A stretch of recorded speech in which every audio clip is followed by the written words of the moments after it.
Lux et Tenebra. Crônicas de Christian. Capítulo 18. O Conselho.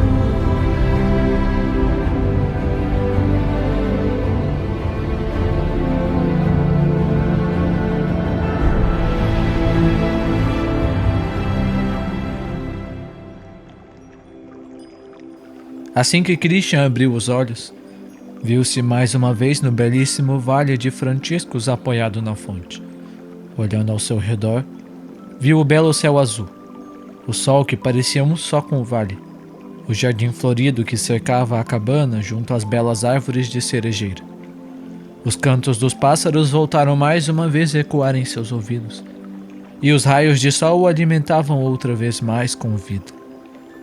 Sentindo a maravilhosa fragrância das flores ao seu redor, Christian percebeu um detalhe que antes não havia percebido. Agora que havia sido instruído por Arcos, seu conhecimento sobre as flores havia se expandido, permitindo que Christian estivesse um pouco mais atento aos detalhes. Olhando para as flores, para as árvores e para toda a vívida vegetação que cobria o vale, Christian percebeu que tudo, principalmente as flores, irradiavam um leve brilho, assim como a flor que brotou em seu cor.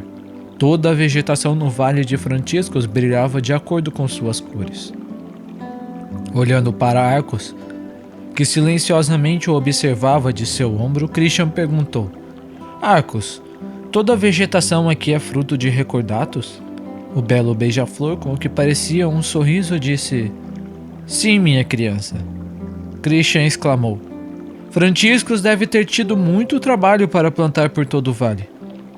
E assim que terminou de falar, Franciscus, que até o momento não estava à vista, abriu a porta da cabana repentinamente dizendo: O garoto, trabalho? Foi minha maior alegria fazê-lo. Christian, vendo o pequeno Franciscus, abriu um grande sorriso e exclamou: Franciscus! E Franciscus, olhando para ele divertidamente, diz: O que, garoto? Já estava com saudades? Venham, eu preparei chá. Vamos tomar antes que esfrie. Christian, sorrindo, se levanta com Arcos em seu ombro e diz: Tudo bem. Então os três entraram na cabana.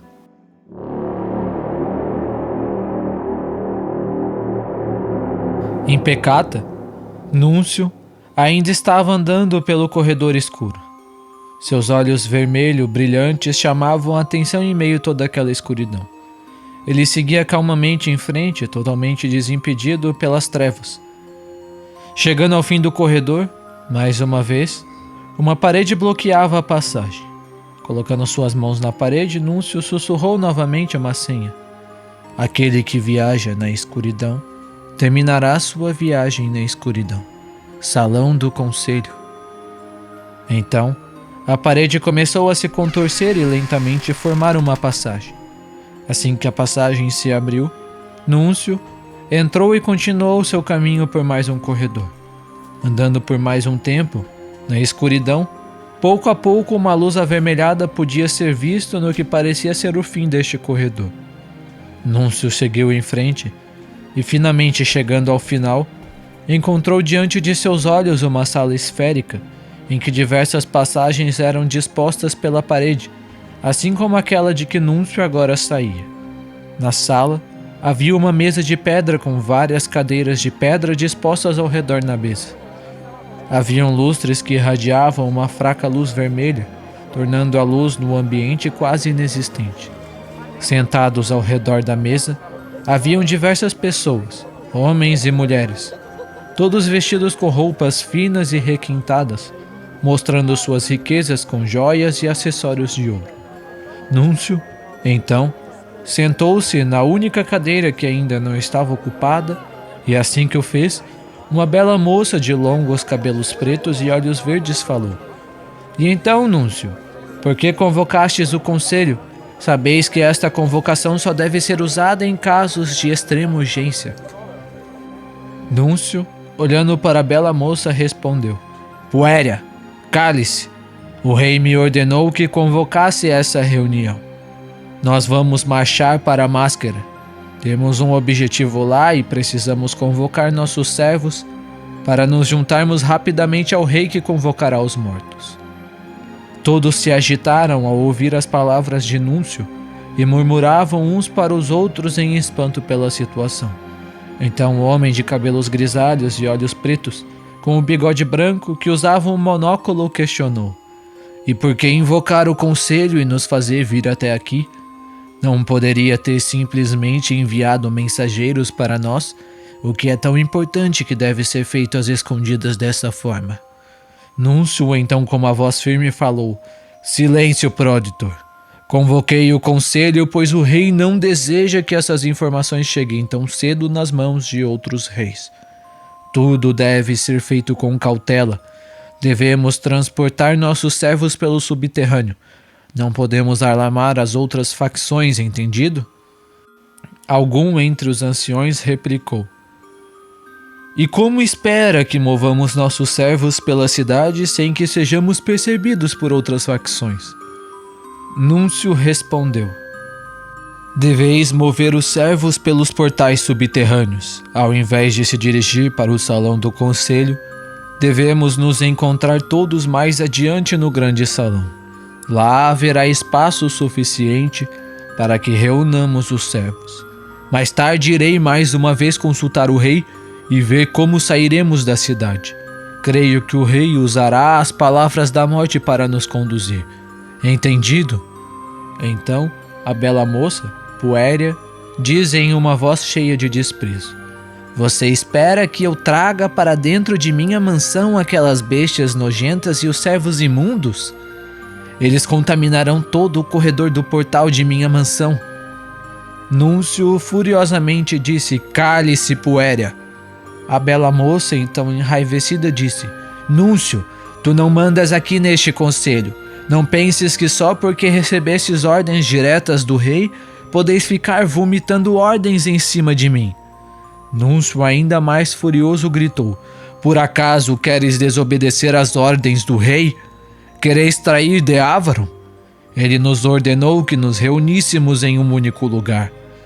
Puéria, confrontada pela voz furiosa de Núncio, abaixou os olhos com medo das palavras proferidas pelo mesmo.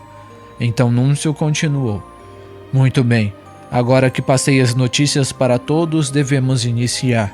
Já ordenei que meu mordomo começasse a convocar meus servos. Devo lembrar-lhes para fazer isso com cautela. Convocai somente vossos servos mais confiáveis. Não devemos correr o risco de que as informações caiam nas mãos de traidores. É inevitável que as informações cheguem a outros reis, mas devemos atrasá-las o máximo possível." Proditor, o homem de cabelos grisalhos, perguntou a Núncio: "E por qual motivo devemos fazer tudo em segredo? Qual é o motivo deste ataque?" Núncio disse: "Vocês não precisam saber disso." Ouvindo suas palavras, um alvoroço se iniciou no conselho. "Não confias em nós? Por que podeis saber e nós não? Por acaso achas que és melhor do que nós? Estás desconfiando de nossa facção? Quem és tu para guardar segredo de nós?" Núncio, ouvindo todo aquele alvoroço, gritou furiosamente: "Silêncio! Não importa o motivo pelo qual iremos. Só importa a vocês saber as consequências de falhar com um dos reis, principalmente com Deávaro." Ao som destas palavras, um brilho de medo se fez presente nos olhos de cada um naquela sala, e todos se silenciaram. Então, Núncio continuou: "Muito bem, agora que as informações foram entregues, irei me retirar. Devemos nos preparar imediatamente. Deávaro em breve nos chamará." Então todos apressadamente se levantaram. Logo, Núncio e os outros anciões se dirigiram cada um para uma das passagens dispostas pelo salão circular para fazer seus preparativos. Nenhum momento, Núncio mostrou a marca em seu peito, pois não desejava que estivessem cientes do quão importante era para Deávaro esta operação. Afinal, o rei ganancioso teria que dar muito valor a essa marcha para que mesmo por um momento desse alguém a sua marca. E sabendo da importância do sigilo, ele não ousava confiar cegamente nos outros anciões da facção. E por trás deste motivo, ele ocultamente escondia outra intenção, já que se soubessem que sua morte era iminente, poderiam conspirar contra ele. Porém, ele não pretendia permanecer em silêncio. Núncio planejava encontrar alguma forma de contornar isso, mesmo que para isso tivesse que trair Deávaron. Ele sabia que Deávaron sabia de sua precisa localização, mas outras informações que os reis conseguiam com a marca eram vagas. Observou-se alguns detalhes durante os anos em que os reis marcaram seus súditos, e nas mãos de Núncio precisas informações haviam chego há 2 anos. Se ele pudesse ocultar bem suas intenções, desde que Deávaron não o questionasse diretamente, e enquanto ele não agisse, ele dificilmente perceberia suas intenções ocultas. Assim que ele agisse e tentasse trair Deávaron, suas intenções viriam à luz, e imediatamente o rei ficaria ciente disso, mesmo que neste momento ele ordenasse a um servo que informasse outra facção, suas intenções seriam sentidas por Deávaron. Por isso ele teria que ocultar suas intenções até que houvesse uma chance perfeita para aproveitar, pois caso contrário, se falhar em encontrar uma chance, sua morte era inevitável. Na Floresta da Desolação, as bestas que lá acampavam estavam cada vez mais furiosas.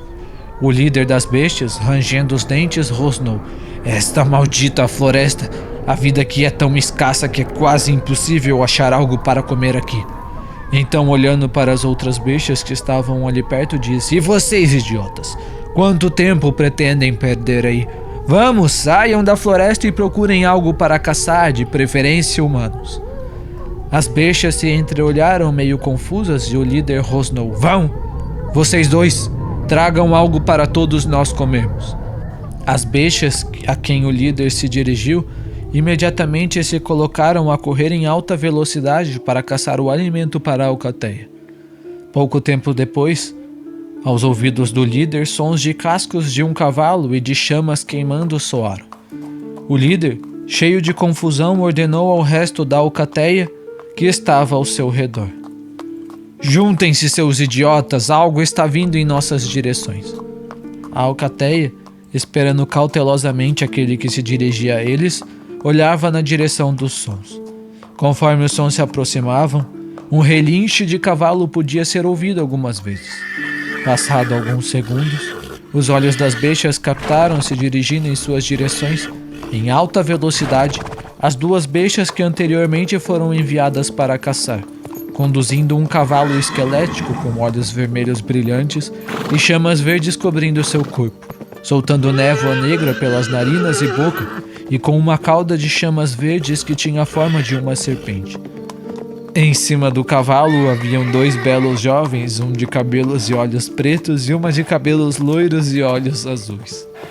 As bestas que os conduziam tinham ferimentos de queimaduras, além de cortes e sangramentos em algumas partes do corpo. O líder, colocando seus olhos nas feridas de seus homens, ficou furioso, mas assim que seus olhos caíram no cavalo e no casal que o montava, seus olhos encheram-se de medo. Assim que viram o jovem casal, todas as bestas se colocaram de joelhos, e as 2 bestas que conduziam os jovens, assim que se aproximaram da alcateia, fizeram o mesmo. Parando bruscamente o cavalo que corria em alta velocidade, o casal olhou para as bestas com os olhos cheios de desprezo. Então o jovem de cabelos e olhos pretos disse: "Seus desprezíveis, sorte sua, que precisamos de vocês para rastrear esta criança. Qual de vocês é o líder?" O líder levantou os olhos e olhou para o jovem, respondendo: "Eu, meu senhor." Então a bela jovem de cabelos loiros disse: "Encontramos no caminho estes seus servos, e ouvimos algo não muito agradável aos ouvidos. Agora responda-me, é verdade que vocês perderam a criança de vista?" O líder, cheio de medo em sua voz, respondeu apressadamente: "Não é bem assim. Eu fui relatar ao senhor e os deixei rastreando a criança. E quando voltei me disseram que o espaço ao redor do garoto se distorceu e logo depois ele..."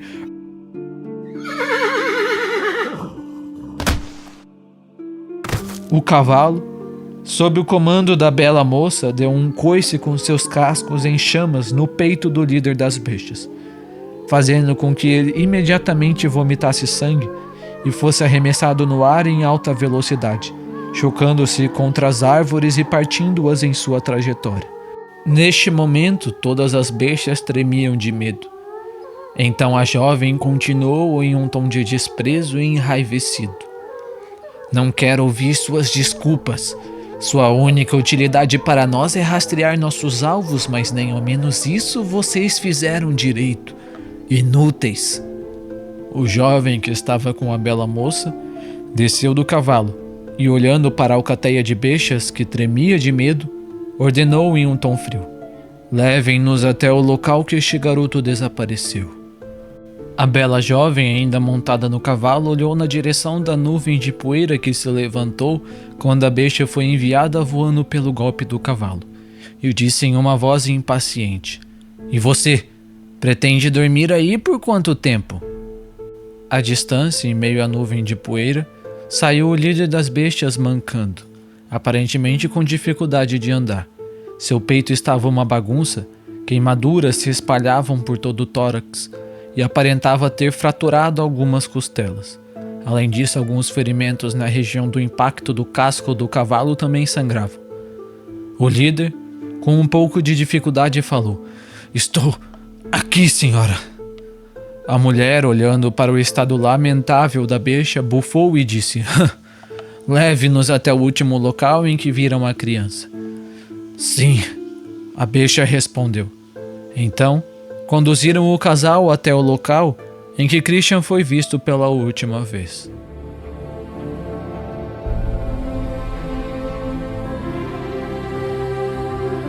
Próximo capítulo: Cronos et Vita.